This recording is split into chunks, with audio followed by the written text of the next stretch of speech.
अब सब domains basically क्या होते हैं?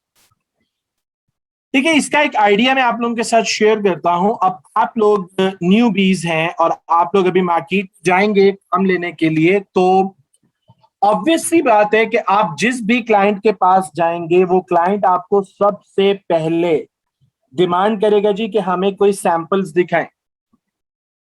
अब आपके पास अगर कोई सैंपल्स मौजूद नहीं है तो आप उसको सैंपल्स कैसे दिखाएंगे? और मार्केट में जो हॉट कैटेगरीज हैं, जिनकी बहुत ज्यादा वेबसाइट्स बनती हैं, वो 10 से 15 कैटेगरीज हैं।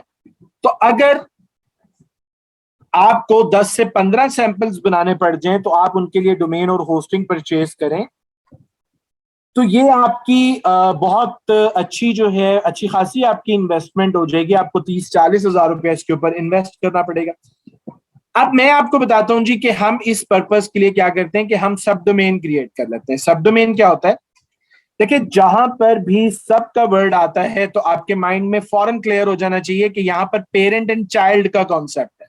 जैसे कैटेगरी की सब कैटेगरी होती है, अब कैटेगरी जो है वो पेरेंट है और सब कैटेगरी उसका चाइल्ड है। इसी तरह डोमेन और सब डोमेन के अंदर डोमेन जो है वो पेरेंट है और सब डोमेन जो है वो चाइल्ड है। जो आपका सब डोमेन है वो आपका चाइल्ड है। ठीक है, अब इसके अंदर क्या फायदा होगा कि इसी डोमेन से आप सब डोमेन क्रिएट कर लेंगे। सब डोमेन का मैं आपको एक और चीज बताता चलूं, सब डोमेन का नाम की हद तक तो डोमेन से ताल्लुक होगा, लेकिन वेबसाइट उसके ऊपर बिल्कुल अलहदा से बनेगी, डेटाबेसेस उसके बिल्कुल डिफरेंट होंगी, सिर्फ नाम की हद तक उसका डोमेन से ताल्लुक होगा। अब सब डोमेन हम कैसे क्रिएट करते हैं जी? मिसाल के तौर पे हमें एक सब डोमेन क्रिएट करना है, हम सब डोमेन पे क्लिक करेंगे। सब डोमेन पे क्लिक करने के बाद यहां पर आप देखिए डोमेन इसने ऑटोमेटिकली यहां पर सिलेक्ट किया हुआ है। हम सपोज एक सब डोमेन बनाते हैं जी, और ये सब डोमेन हम बनाते हैं नाम, ठीक है जी, नाम से हम एक सब डोमेन बना रहे हैं। यहाँ पर हम लिखेंगे और कोई चीज हमें राइट डाउन करने की जरूरत नहीं है। हम सिंपल क्रिएट के बटन पे क्लिक करेंगे और ये हमारा सब डोमेन क्रिएट कर देगा। इसी तरह आप देखिए कि ये जो हमने सब डोमेन क्रिएट किया है, इसका नेम भी है, सबसे पहले चाइल्ड का नेम आ रहा है tech.vision.solutions.com। जी, ये हमारा बन गया एक सब डोमेन। इस तरीके से आप सब डोमेन क्रिएट कर। सब डोमेन का एक और आइडिया मैं आपको देता हूं। मुझे एक क्वेश्चन का आंसर करें कि एक कंपनी है और वो कंपनी होलसेल का बिजनेस भी कर रही है और रिटेल का बिजनेस भी कर रही है, तो क्या वो कंपनी अपने जो होलसेल के प्राइसेस हैं वो अपने रिटेल क्लाइंट्स को बता सकती है? बता सकती है? मुझे बताइए।